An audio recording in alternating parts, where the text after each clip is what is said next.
Je voudrais vous démontrer ici comment un simple changement de perspective peut modifier en profondeur et même radicalement le diagnostic que l'on peut porter sur le dynamisme productif de l'économie française.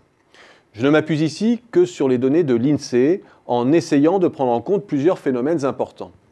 D'abord le fait que l'industrie s'est recentrée vers des fonctions à plus forte valeur ajoutée. Il nous faut donc privilégier les indicateurs qui prennent le mieux en compte cet aspect qualitatif. Ensuite, le fait que le périmètre de l'industrie a fortement évolué, notamment parce qu'elle externalise des pans entiers de son process sur d'autres secteurs.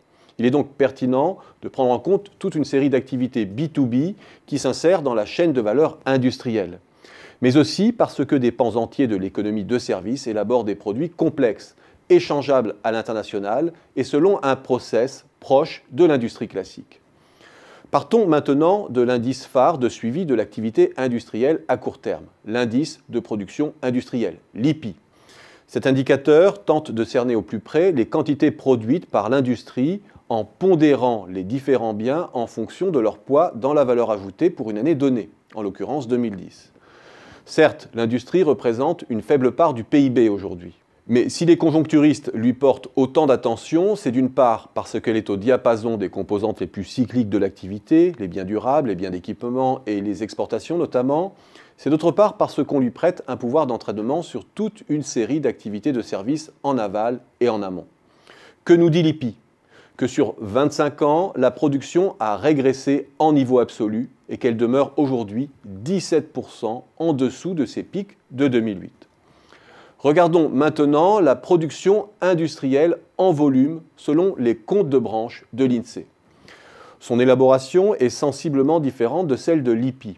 Le partage entre prix et volume est obtenu par chaînage, une technique qui permet de mieux prendre en compte la déformation de structure de l'économie, sa recomposition vers les biens à plus forte valeur unitaire ou à plus haute technologie notamment.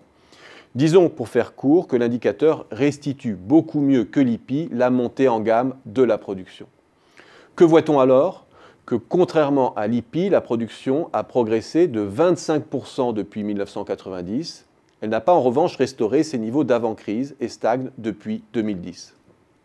Regardons ensuite la valeur ajoutée du secteur manufacturier, qui retranche les consommations intermédiaires et se concentre sur la valeur créée au sein de la branche et sur le territoire. Elle croît plus que la production, ce qui est plutôt contre-intuitif par rapport à l'idée d'une externalisation croissante. Cela tient au fait qu'en externalisant l'assemblage à l'étranger ou certaines tâches de service sur d'autres branches, le secteur manufacturier s'est recentré sur les opérations à plus forte valeur ajoutée, à plus haute compétence donc. Je suis maintenant sur une progression de 45% sur 24 ans. Mais là encore, la crise a laissé une empreinte durable après 2008.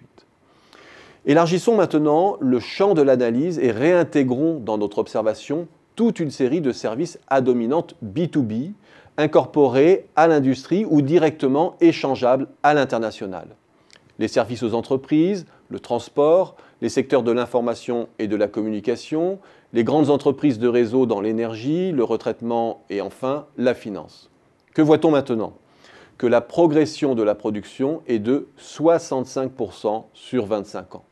Que non seulement les niveaux d'avant-crise sont récupérés, mais que l'activité tend peu à peu à redécoller. Bref, le contraste avec le diagnostic qui ressort de la seule observation de l'IPI est saisissant.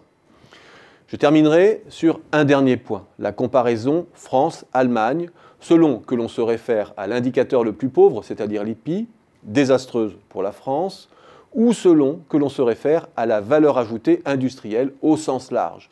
Les conclusions sont simplement diamétralement opposées. De quoi ébranler bien des certitudes sur notre décrochage industriel vis-à-vis de l'Allemagne.